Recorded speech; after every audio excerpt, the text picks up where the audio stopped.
Medyo mainit ang ulo natin ngayon. Talaga? Dahil itong Anti-Claire na ito, abay, talagang hindi ko alam saan nanggagaling ang mga hugot Umandar na naman si Auntie Claire, mga kababayan. niya. Mantakin nyo, sabihin na pinakapalpak daw sa DepEd itong si BP Inday Sara. Ay nako, hay nako, hay nako. Huwag kayong magtaka dyan kay Auntie Claire, mga kababayan, ha? Bakit ganyan yan? Talagang inilagay yan ng mga bangag dyan, mga kababayan. Para asarin tayo. O effective naman, mga kababayan. Effective naman. Strategic ang pagkalagay nila dyan kay Auntie Claire, mga kababayan, dahil nagagalit ang mga tao eh. Alam nila, mga kababayan, na magagalit talaga ang mga tao sa kanya. In that way, mga kababayan, mahahati ang galit ng tao. Sa halip na mag-focus ang galit natin doon kay Bangag, mayroon pa silang diversion, mga kababayan, dahil nagagalit din tayo kay Claire Ring. Ang hindi nila alam, mga kababayan, sa mga pang-aasar na ito ni Claire Ring dito sa atin, at sa mga Duterte, lalo niyang ginagatungan yung apoy.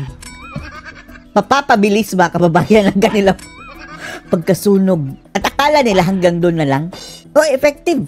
Talagang effective na nagagalit tayo. Pero, gagalitin din natin sila. Mas marami tayo, mga kababayan eh.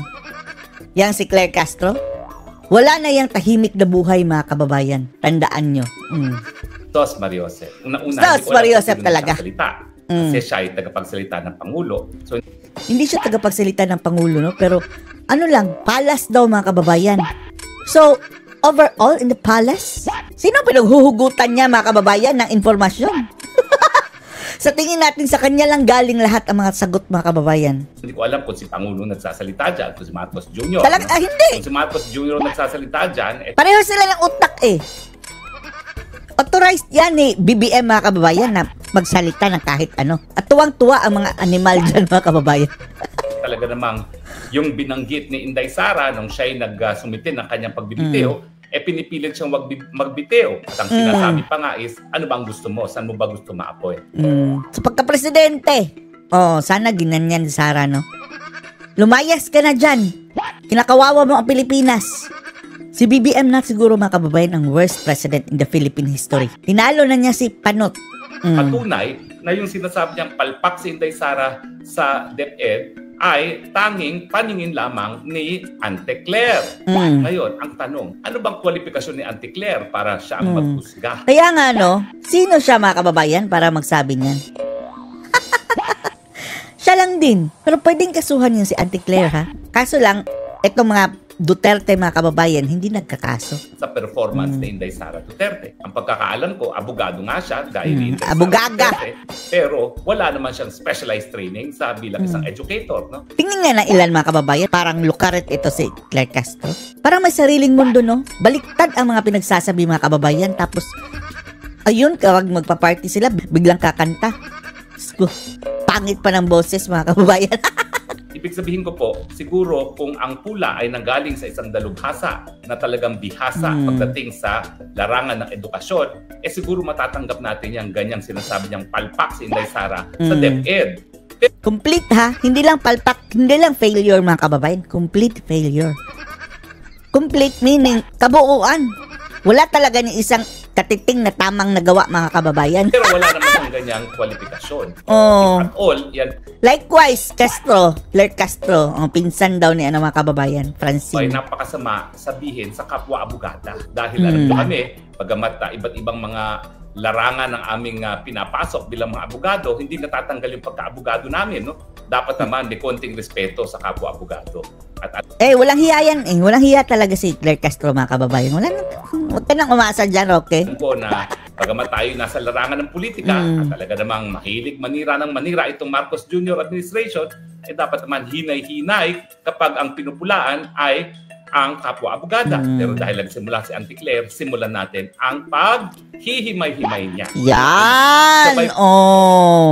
Go, Rocky, go! Qualified para mag-assess ng performance ng isang Hindi. sa DepEd. Hindi. Kaya sinabi ko, wala siyang special na kwalifikasyon. Siya lang ang may sabi nun, mga kababayan. Bokya. In other words, Bokya. ad hominem. Walang basihan. Meron ba? Dinamay pa nga niya si Tatay Digong, di ba, mga kababayan?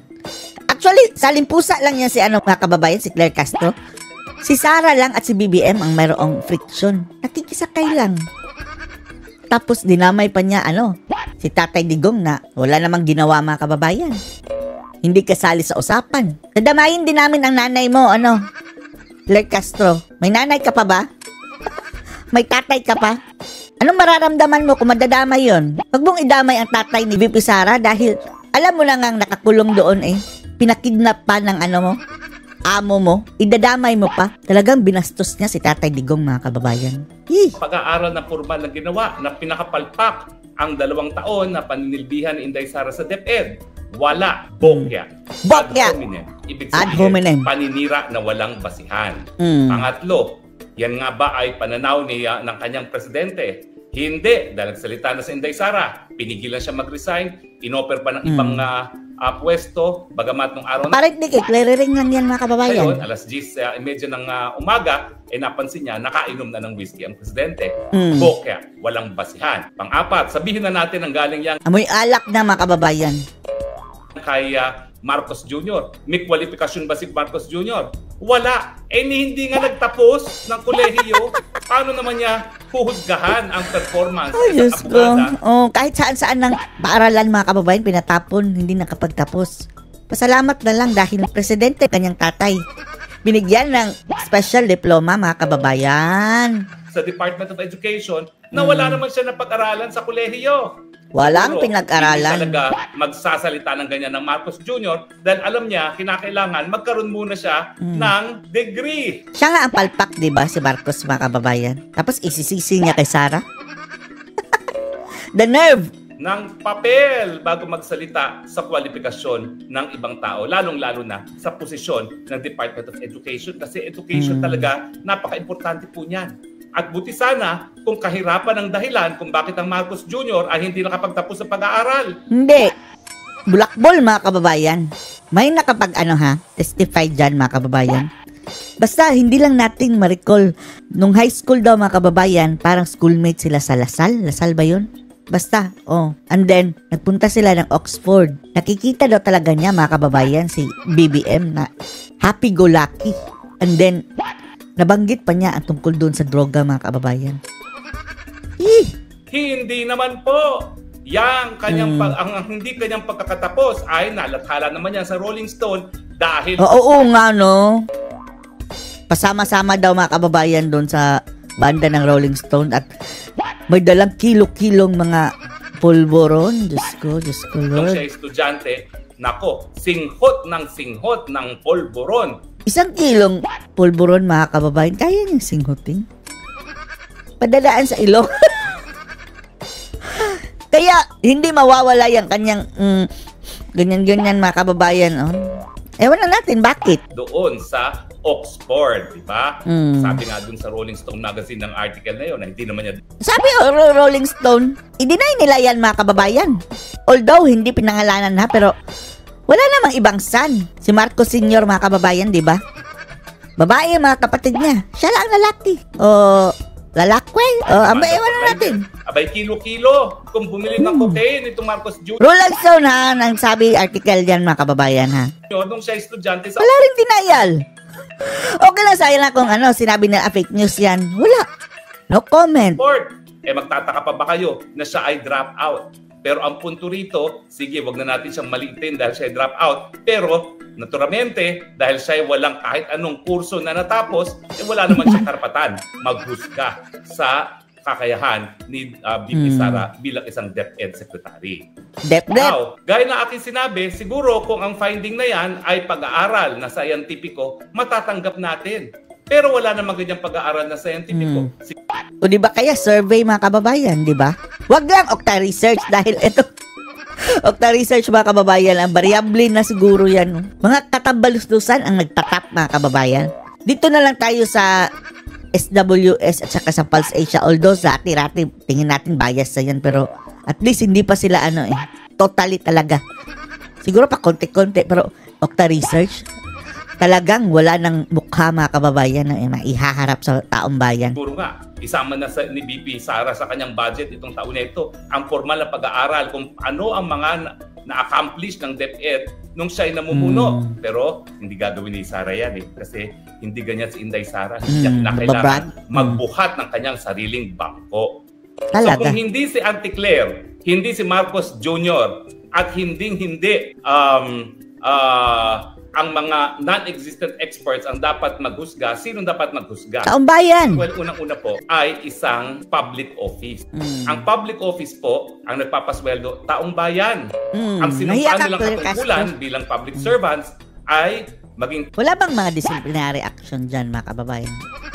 Mga ganyang mga kung ano-ano na lang pinagsasabi. Dapat sa Republika at itaguyod ang saligang batas. So naturalmente, ang maghuhusga kung palpak o hindi si Inday Sara sa DepEd ay taong bayan. Correct. At naghusga na ba ang taong bayan? Opo. Ano ang sinabi ng taong bayan? Most Taliwas trusted. sinabi ni Auntie Claire, si BP Sara ang naging pinakamagaling na departamento, pinakamagaling na kalihim nung siya'y naglingkod bilang DepEd. Oh, see? Recorded yan, mga kababayan. At kahit tanungin mo ang mga guro, yan.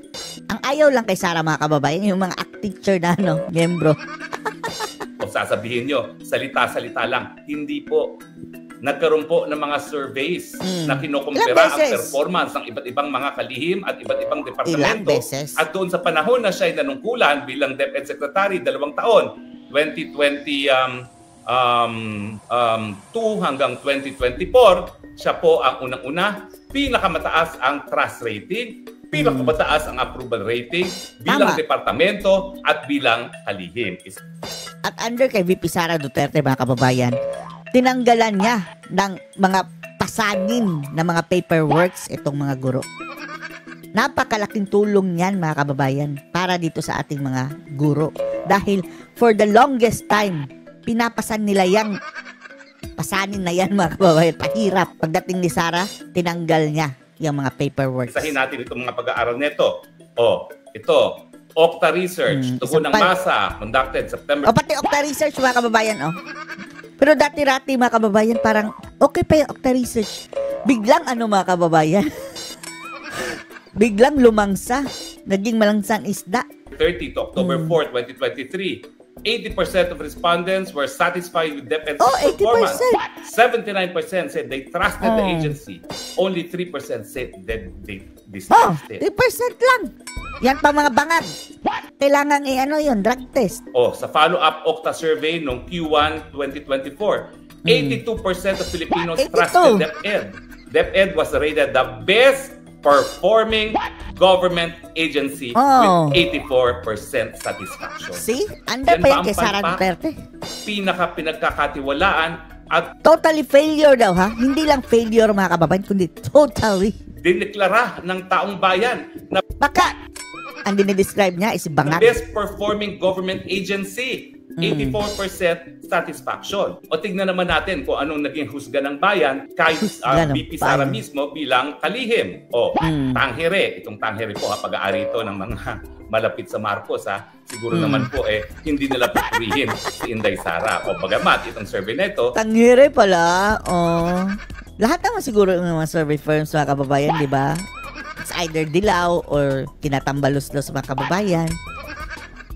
Eto, malapit tinabangag. Ay ginanap nung wala pang biyak sa Uniteam, no? Pero ang sabi ng Tangere, September 2023, 70% trust in her personally as Vice President and DepEd Secretary. Again, 70% trust when specifically asked about her role bilang kalihim ng DepEd. Sa May 20... Samantalang kay BBM, mga kababayan, yung trust rating niya 25. What a shame, what a shame. 24. She was the top performing cabinet member. Ibig sabihin, nung Mayo 2024, siya ang pinakamagaling na miyembro ng gabinete. Hanggang umalis siya, mga kababayan, siya ang talagang pinaka-asset ni BBM. Siya ang nagdadala, nagkakarga, kinikerry niya, mga kababayan, yung imahe ng buong gabinete. Nung pag-alis si Sara, totally crumpled, mga kababayan. Nawalan ng nag-iisang haligi ang gabinete ni Ngagba. 58%. Okay? At bago siya umalis, nung Hunyo na 2024, siya pa rin ang pinakamagaling, pinaka-satisfied ang taong bayan na bilang isang kalihim, ang kanyang grade 58%. See? Paano niyo sasabihin ngayon na si Inday Sara ay Siniraan pa nga siya dyan, ha? palpak. Lahat ng paninira, ginawa na nila mga kababayan. Kung siya ay naging palpak, hindi ba kailan lamang nagkaroon na naman ng survey kung sino ang hahalal na presidente? 31%. Siya ang number 1. Kahit doblehin mo pa ang mga kababayan, second placer. Wale. Ang kapal, Ang kapal nila mga kababayan sabihin palpak, no? Totally failure si Sara. Tapos sila daw papunta na sa paputi. Ang Inday Sara. Ang number 2 niya, si Leni Robredo, yung wala pa sa kalahati. Wala. Kung palpak yan, maaalala ng taong bayan yan. Hindi nila kakalimutan ang pinakapalpak na kalihim para ikonsidera na maging presidente kung ngayon ang eleksyon. Talaga. At ang tanong, meron ba talagang survey na nagsasabi na hindi mananalo si Inday Sara sa eleksyon kung gaganapin Okta research siguro. ang eleksyon sa panahon na kinuha ang survey? Yan dapat ipang-ban na yan mga survey ganyan mga kababayan na mga variable. Diyos ko. Nagagamit mga kababayan sa mga kasinungalingan. Most na meron po dyan, nag-statistical tayo sila ni Tulfo, ni Rapi Tulfo. Pero wala na po yun. Dahil number 3 na si Tulfo mga kababayan. Napakabantot na ni Tulfo. Pangatlo na ngayon ang Rapi Tulfo. Ang pumapangalawa ay si Leni Robredo.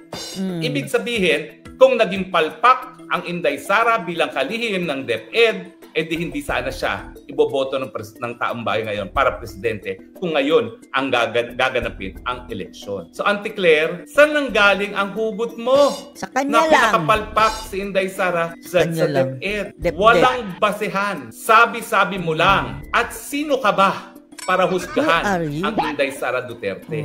Utusan ni Bangag mga kababayan. Talaga para mang asar. Effective na asar si Roque. Kinutyapan niya si Roque mga kababayan. Tinawag niyang humbaluslos. Dahil daw sa humba mga kababayan. Ikaw nga ni minsan, hindi ka pinagkatiwalaan ng taong bayan. Hindi ka nakakuha ng kahit anong mandato, miski barangay ka. Iyan mga kababayan si Auntie Claire. And yet, lalaitin mo ang pinakamaraming boto na nakuha sa kahit anong kandidato sa kasaysayan ng Pilipinas. Ang magandang strategy dyan mga kababayan, no? Ang igaganti natin dun sa nasasaktan siya mga kababayan. Ayun lang maghanap ha, saan siya masasaktan. Dahil apparently kapag ngak-ngak natin mga kababayan tungkol sa kanya, wala. Parang tralala lang mga kababayan. Mayroon niyang weakness hahanapin natin. Wala nang ibang kandidatong nakakuha ng 32 million gaya ng boto ni Inday Sara. Correct. Wala na po. Maraming number 1 pero hindi po umabot ng 32 million. Kung naging palpak talaga si Inday Sara sa kahit anong ginampanyang katungkulan, siguro hindi po siya nakakuha ng ganyang kadaming boto. Talaga. Sino ang linoko mo, Auntie Claire? Pwede ba? Sarili niya. Alam ko na ang tingin mo sa trabaho mo ay hindi lamang iparating aso siya atakdog mga kababayan. ang mga ginagawa ng iyong presidente. Para magsinungaling, andyan siya mga kababayan, i-twist ang mga pangyayari. Pero dahil wala kang ma-report sa taong bayan, kapag bagyo, what do we do na? Pag nalulugi ang GSIS, what do we do na? Wala yung mga good news yan mga kababayan, yung mga accomplishment. Wala. Lahat ng mga sinasabi tungkol sa mga Duterte. Si Mr. What do we do now, dahil wala kang magawang iba, ang ginagawa mo, tinitira mo na rin ang magiging kalaban ng inyong administrasyon. At ano ba itong reklamo mo na wala ang ginagawa si Inday Sara kung hindi siraan ng presidente? Sino ba unang naninira? Nagtatrabaho si VP Sara Duterte mga kababayan. Kinanti nila. Tapos nung lumaban mga kababayan, sila ang pabiktim na inaaway ako. Animal. Hello, Auntie Claire. Demonya. Yan ang mga kababayan, ugali ni Claire Castro, demonya. Hindi para siraan ng iba ang presidente. Yung presidente mismo ang dahilan. Matagal lang sira. No need ba kababayan? Self-destruct na si BBM. Mga actions niya. Ginagawa niya, mga desisyon niya sa buhay. Nasisira ang kanyang sarili niyan. Kung bakit walang tiwala sa kanya ang taong bayan, hindi dahil sa paninira. Ano bang pinapakita niyong accomplishment matapos sa 3 kalahating taon? Yung 5,500 flood control project na na-overwhelm lang tapos ngayon mga kababayan biglang naging ghost project. Dahilan ngayon kung bakit nagiging lawa ang buong Pilipinas. Tapos galit-galitan. Kaya Angwe! Magalit ka sa sarili mo nga. Pagtag-ulan. Yung kanyang paghahabol di umano sa mga walangyang contractors na lumamon ng flood control project. Bakit?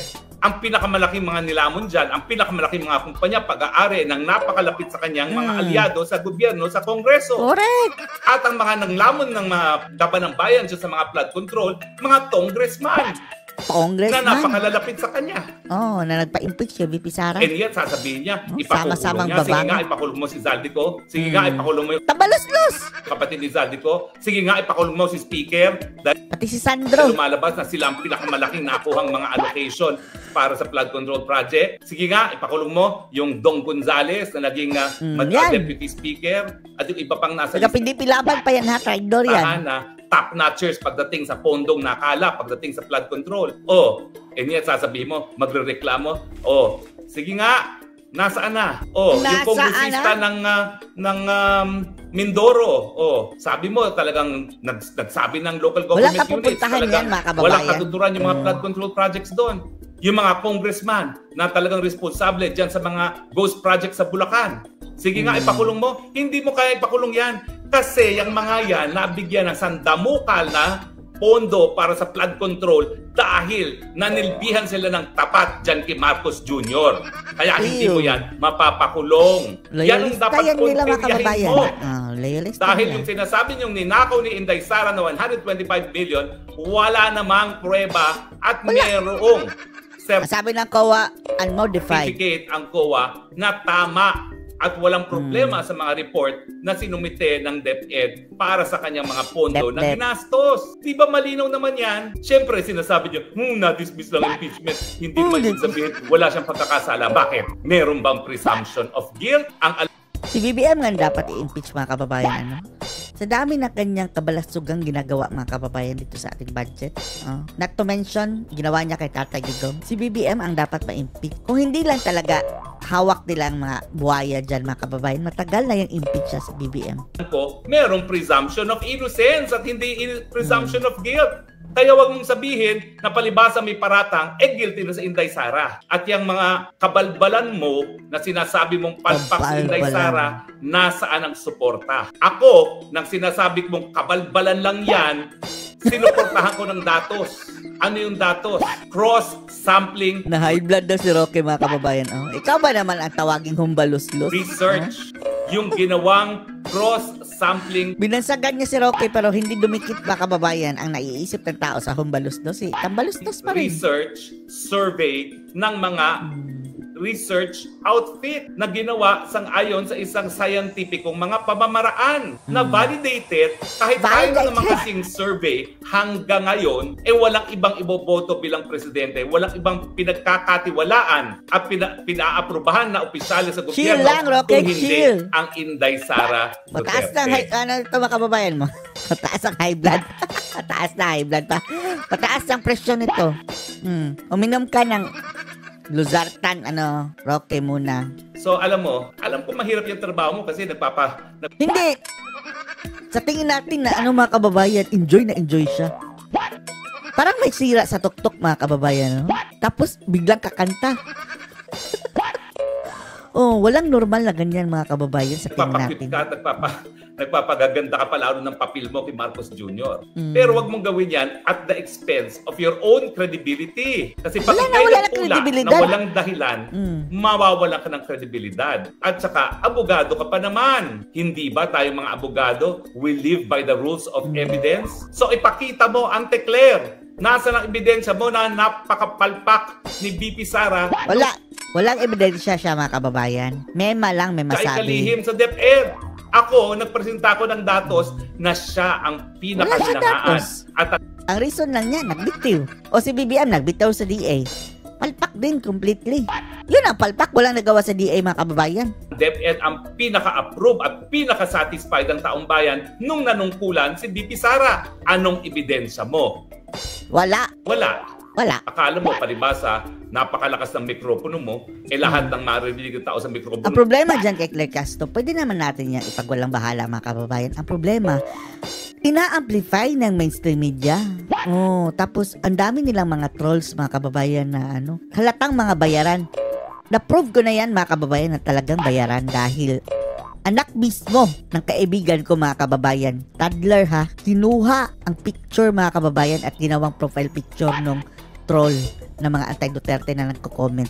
Galit na galit ang aking mga kababayan kaibigan. Dinadamay ang anak niya sa kabalbalan nitong mga Marcos trolls. Ay katotohanan. Ebidensya.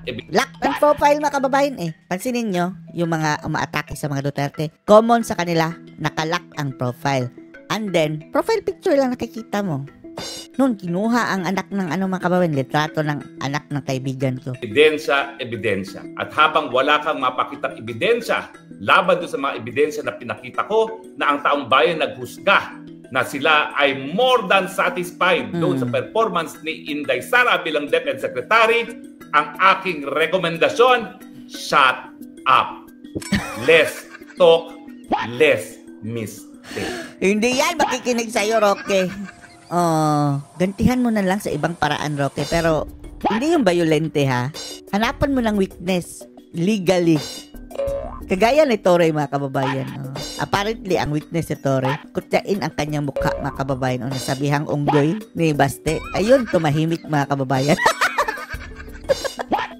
Insecurities. Yan si Clearing, mga kababayan. Mayroon yan. Bye. Bye! Maraming salamat po. Inyo.